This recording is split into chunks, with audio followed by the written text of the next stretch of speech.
নামাজের চাইতে দামি কোনো বিধান ইসলামে কালিমার পরে আর নাই। যেমন হজের বদল আছে, যাকাতের বদল আছে, কি বলে রোজার বদল আছে, নামাজের কোনো বদল টদল নেই। বদলি নামাজ পড়ানোর কোনো ভাও নাই। অসুস্থ রোগী আছে, তার অর্থ থাকলে আর একজনের রোজায় সহযোগিতা করে কিছু সওয়াব নেওয়ার একটা চান্স আছে।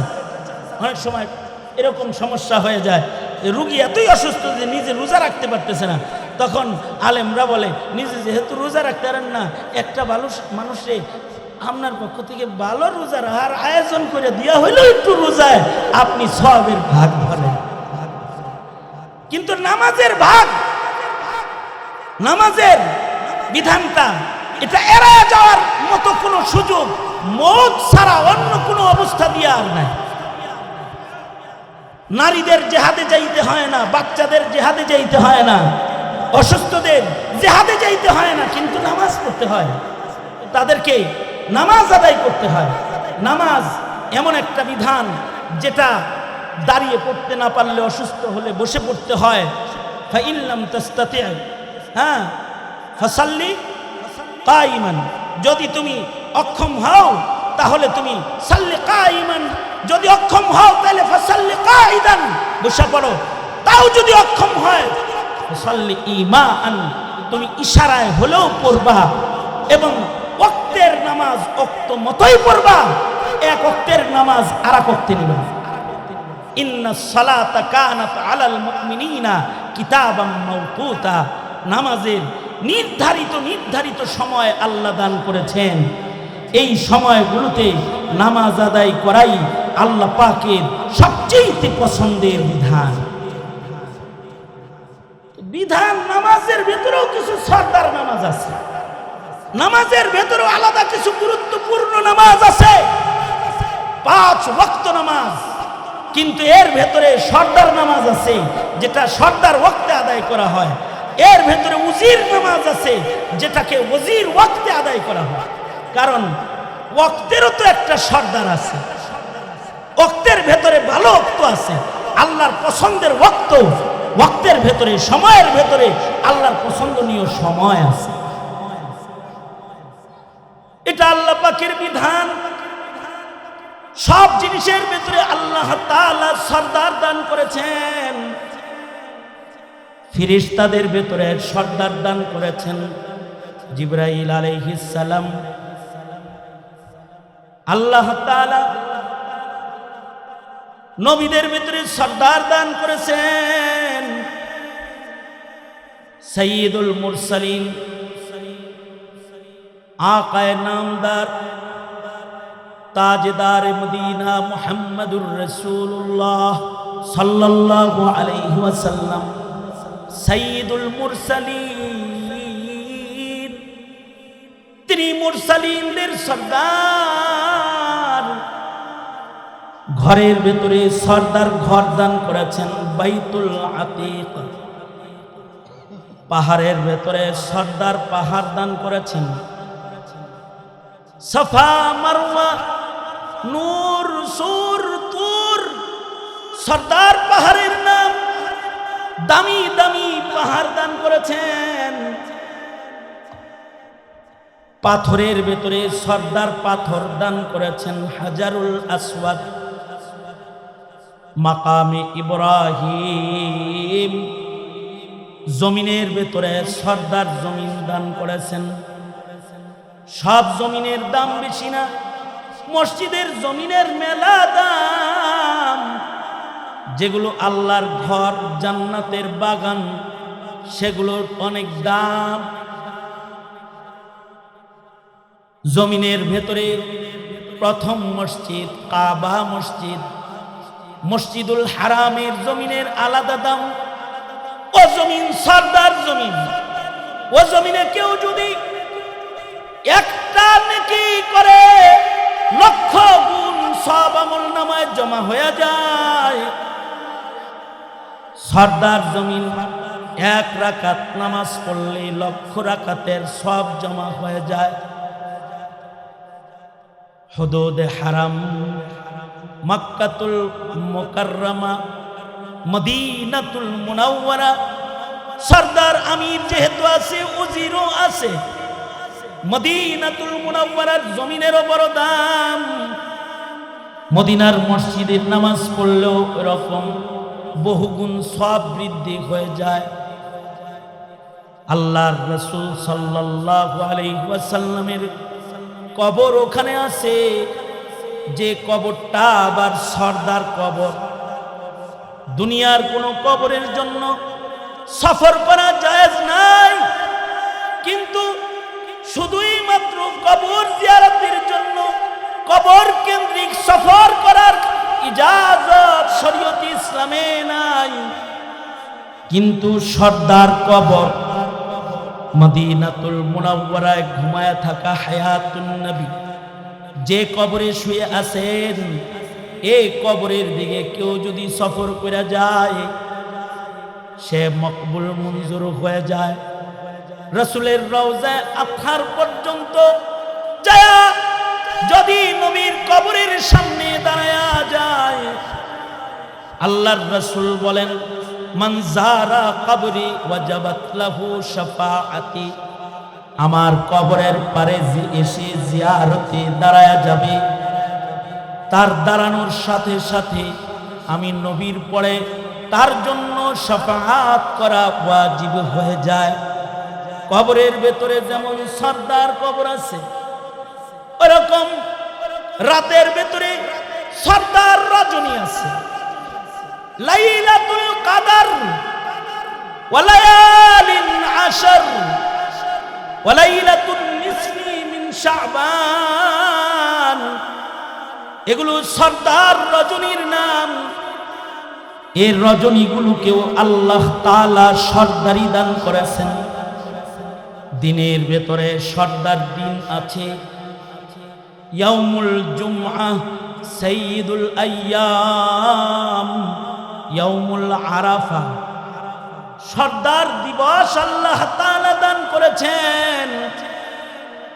কিতাবের ভেতরে সরদার কিতাব আছে, তার নাম কোরআন।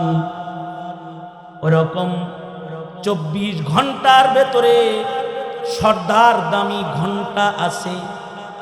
মাসের ভেতরে সরদার মাস রমজান আছে, যেটা 12 মাসের মধ্যে শ্রেষ্ঠ বরকতওয়ালা মাস। যে মাসের মধ্যে নফল করলে ফরজের সওয়াব পাওয়া যায়, ফরজ করলে 70 গুণ বেড়ে যায়। যে মাসে মরে গেলে জান্নাতে চলে যায়, যে মাসে দোজখের আযাব বন্ধ হয়ে যায়, যে মাসে শয়তান তালাবদ্ধ হয়ে যায়, আল্লাহর রহমতি বারিশ, আল্লাহর রহমত বৃষ্টির মতো গোটা জমিনবাসীর উপরে ঝরতে থাকে। আল্লাহ তাআলা বান্দাকে রহমতে মালামাল করতে থাকেন। এমন সাইয়্যিদ সরদার মাস হলো রমাদান।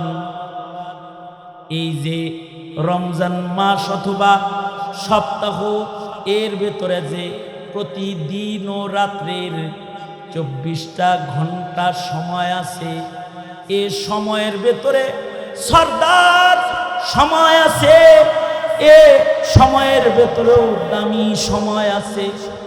সময়ের ভেতরে সরদার সময় হলো ওয়াক্তুল ফাজর, সালাতুল ফাজর। নামাজের ভেতরে সরদার নামাজ, এ কারণে ওয়াক্তুল ফাজরে এটা আদায় করা হয়। এর ভেতরে কুরবানিও বেশি হয়।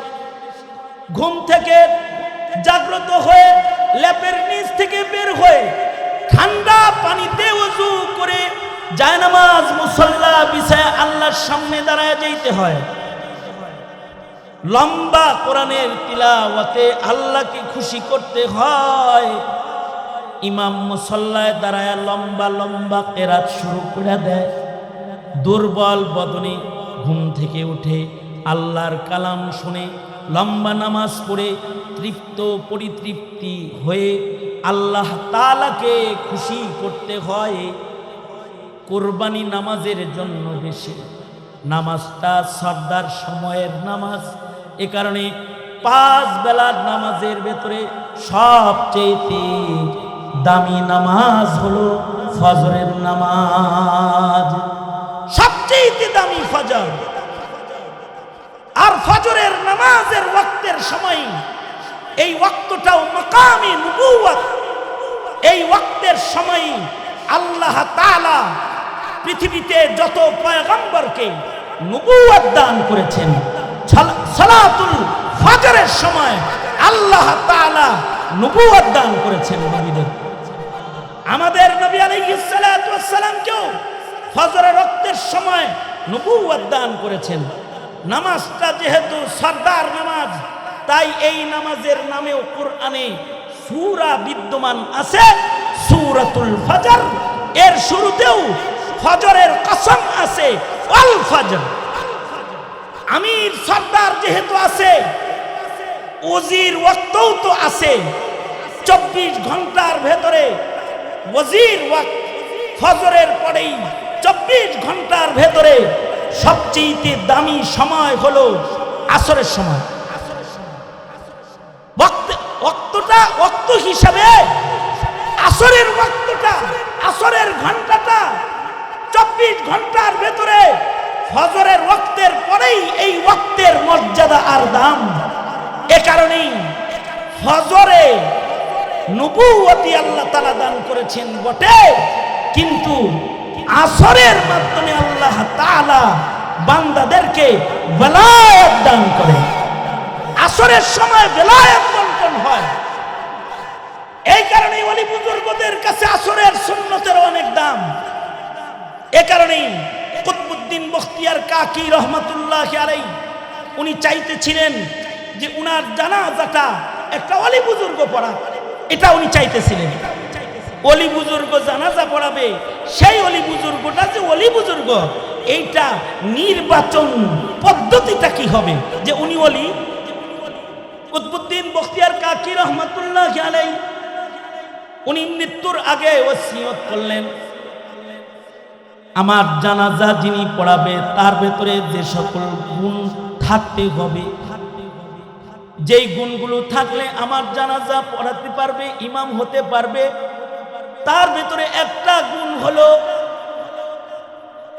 আসরের 4 রাকাত সুন্নত বালেগ হওয়ার পর থেকে আমার জানাজা পর্যন্ত যার কাজা নেই, জীবনে চোখে পরনারী দেখে গুনার চিন্তা করে নাই, বালেগ হওয়ার পর থেকে আমার জানাজা পর্যন্ত তাকবীরে উলা ছাড়ে নাই, এমনকি বালেগ হওয়ার পর থেকে আমার জানাজা পর্যন্ত আসরের নামাজ তো তাকবীরে উলা তো ছাড়ে নাই, আসরের সুন্নত জীবনে সে কাজা করে নাই।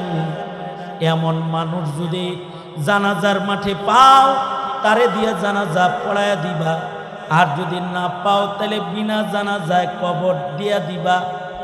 যখন শর্তগুলো উচ্চারণ করা হলো, দিল্লির সুলতান শামসুদ্দিন আলতামাস রহমাতুল্লাহ আলাইহি তিনি জানাজা পড়ানোর জন্য সামনে আগায় গেলেন। একজন শাসক, কিন্তু তার জীবনে আসরের নামাজ তো কাজা নাই, তার জীবনে আসরের সুন্নতটাও কখনো কাজা হয় নাই। আসরের হিফাজত যাদের ভেতরে আসে তাদেরকে দেওয়া হয় বেলায়েত, কারণ আসরের ওয়াক্তটা দুর্বল ওয়াক্ত। আসরের সময়টা একটা দুর্বল সময়, হেলায় খেলায় নামাজটা কাজার লিস্টে জাগ্রত অবস্থায় চলে যায়।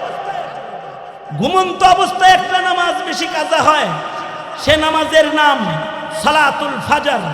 আর জাগ্রত অবস্থায় যেই নামাজটা বেশি কাজা হয়, সে নামাজের নাম হলো সালাতুল আসর।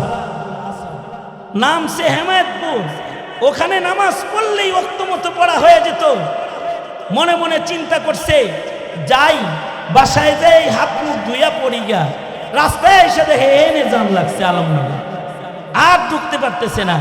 এখানে বসে বসেই এত সময় চলে গেছে যে তার আসরের সময় চলে গেছে, মাগরিবের আজান হয়ে গেছে। চিন্তা করছে বাড়ি যেয়ে নামাজটা পড়ি। ঘরের দরজা খুলে ঘরের ভেতরে প্রবেশ করেছে, আর ছেলেটা দাঁড়ায় রইছে, আদর করে বাপের দরজা খুলে দিতে আইছে। হের চেহারা আছে উপরের দিকে, নিচের দিকে তো না, এমন ভাবে ধাক্কা দিছে, ধাক্কা দিয়া বাচ্চার মাথা ফাটাইছে। এবার নামাজ পড়া বাদ দিয়া বউয়ের বকা খাইতে গিয়া এবার বাচ্চা লয়ে দৌড়ায় ফাটা মাথা সিলাই করতে নিচে আইছে। আসরের নামাজটাই শেষ। চিন্তা করছিল ঘরে পড়বে, কিন্তু সামান্য অবহেলার কারণে তার নামাজটা সহসা জাগ্রত অবস্থায় কাজা হয়ে যায়। এমন একটি দুর্বল ওয়াক্তের নামাজের নাম হলো সালাতুল আসর। কিন্তু দাম হইল এত, যদি কেউ সালাতুল আসর পড়ে তাকে আল্লাহ তাআলা বেলায়েত দান করে। আসরের হিফাজতের মাধ্যমে বেলায়েতের মাপকাঠি বন্টন হয়। আল্লাহু আকবার কাবীরা। আসর বড় গুরুত্বপূর্ণ। হতে পারে আল্লাহ তাআলা আসরের কসম খেয়েছেন। আরেকটা কথা, চমৎকার কথা আশরাফ আলী থানভী রহমাতুল্লাহ আলাইহি বলেছেন। উনি বলেন যে আল্লাহ তাআলা আসলে আসরের কসম করে মানুষকে আসরের নামাজ দেখতে বলে নিজের জীবনকে আসরের সাথে তুলনা করতে বলেছেন। তার মানে হলো অবহেলা করলেই যেমন হেলায় খেলায় তোমার আসর কাজা হয়ে যায়, তুমি কিন্তু অবহেলা করলে হেলায় খেলায় তোমার জিন্দেগির বাণিজ্য করার সময়টাও হঠাৎ করে হারায় যাবে। আসর যেমন হঠাৎ করে বেলা ডুবে শেষ হয়ে যায়, মৃত্যু এসে হঠাৎ করে কিন্তু তোমাকে আজরাইল নিয়ে তোমার জীবন মেলা ভেঙে দিবে। তখন কিন্তু আর বাজার সদাই করার সময় পাবে না। তার মানে হলো আসরের নামাজ গুরুত্বপূর্ণ নামাজ। তো হইতে পারে আল্লাহ তাআলা আসরের নামাজের কসম খাইছেন, আবার হতে পারে না সময়ের কসম খেয়ে মানুষকে সময়ের মূল্যায়ন করতে নির্দেশ করেছেন। হে মানুষ, তোমরা তোমাদের হায়াতের মূল্যায়ন করো। আমরা এখানে যারা আসছি, আমাদেরকে যে আল্লাহ হায়াত দান করেছেন, এইটার মূল্যায়নের মাধ্যমে হয়তো আমরা জান্নাতে চলে যাব, আর অবমূল্যায়ন করলে ক্ষতিগ্রস্ত হয়ে দোজখে চলে যাব। যদি আমরা এর মূল্যায়ন করি তাইলে আমরা হব শ্রেষ্ঠ জান্নাতি মেহমান, আর যদি অবমূল্যায়ন করি তাহলে যেতে হবে দোজখের গর্তে।